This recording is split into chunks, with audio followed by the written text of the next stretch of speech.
Assalamualaikum warahmatullahi wabarakatuh. Salam sejahtera. Perkenalkan, nama saya Fadil Arhan Sutrisno.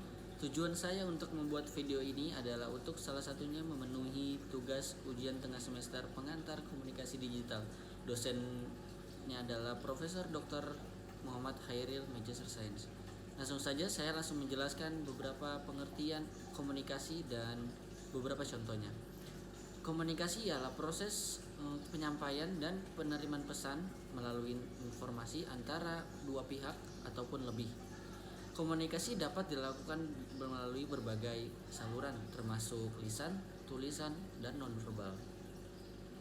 Dan dapat terjadi dalam konteks yang semacamnya. Dan saya akan menjelaskan beberapa contoh komunikasi. Yang pertama adalah saat kita berbicara dengan teman, keluarga maupun rekan kerja untuk bertugas mengirim informasi, itu adalah salah satu contoh komunikasi lisan sehari-hari. Yang kedua adalah ketika seseorang membagikan pemikiran melalui mengirimnya dengan gambar, video, itu melalui arahan platform media kayak seperti sosial media, Instagram, Facebook, TikTok. Itu adalah contoh komunikasi yang melibatkan audiens yang lebih luas, media sosial. Yang ketiga adalah contohnya seorang manajer yang mengirim email kepada timnya untuk memberikan arahan ataupun informasi. Itu adalah contoh komunikasi tertulis di lingkungan bisnis ataupun kerja.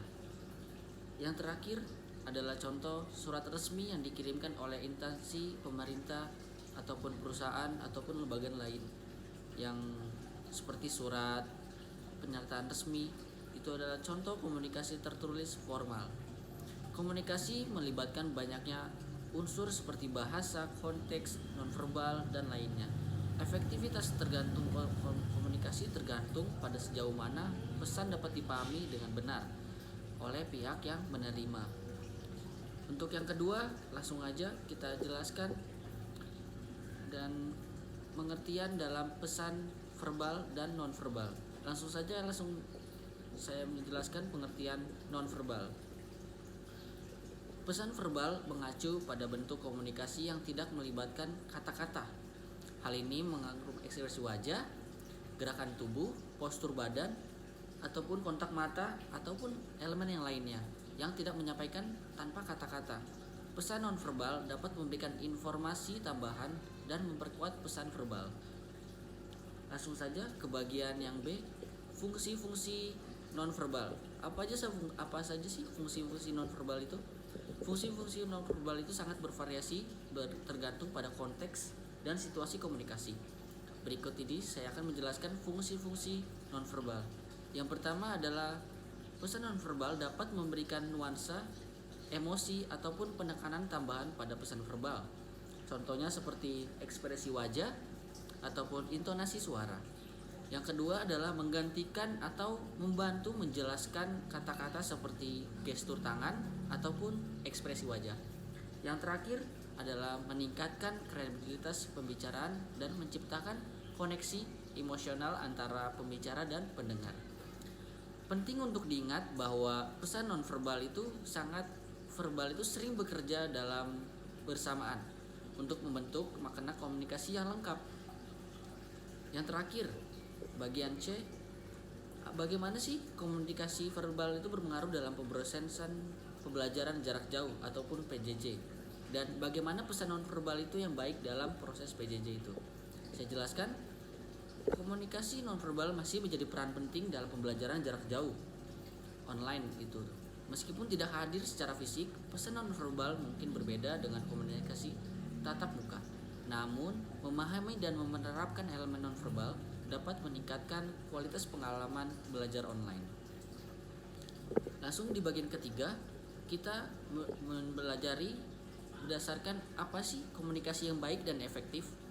Kita jelaskan ya, pengertian komunikasi yang baik menurut saya adalah yang mempunyai kemampuan menyampaikan pesan dengan jelas, dipahami dan memberikan apa yang diinginkan. Komunikasi yang baik melibatkan keterbukaan untuk berbagi informasi dan ide. Komunikasi yang baik dan efektif membutuhkan keterampilan lisan, tulisan, dan nonverbal. Selain itu, kesadaran terhadap tujuan komunikasi itu sangat penting untuk mencapai hal yang diinginkan. Untuk yang kita langsung saja bagian yang B. Kapan dan mengapa kita memerlukan komunikasi yang baik dan efektif? Komunikasi yang baik dan efektif memerlukan dalam kehidupan sehari-hari seperti dalam lingkungan kerja, hubungan pribadi, dan di lingkungan pendidikan. Juga sangat penting untuk pengambilan keputusan yang baik dan bernegosiasi ataupun berkonflik dengan seseorang ataupun masyarakat. Mengapa kita memerlukan komunikasi tersebut, yaitu yang baik dan efektif tersebut? Dikarenakan komunikasi yang baik dan efektif menjadi kunci untuk membangun hubungan yang sehat dan memecahkan dan mencapai tujuan yang bersama. Dan yang terakhir, kita akan menjelaskan apa sih tantangan terbesar untuk menciptakan komunikasi yang baik dan efektif.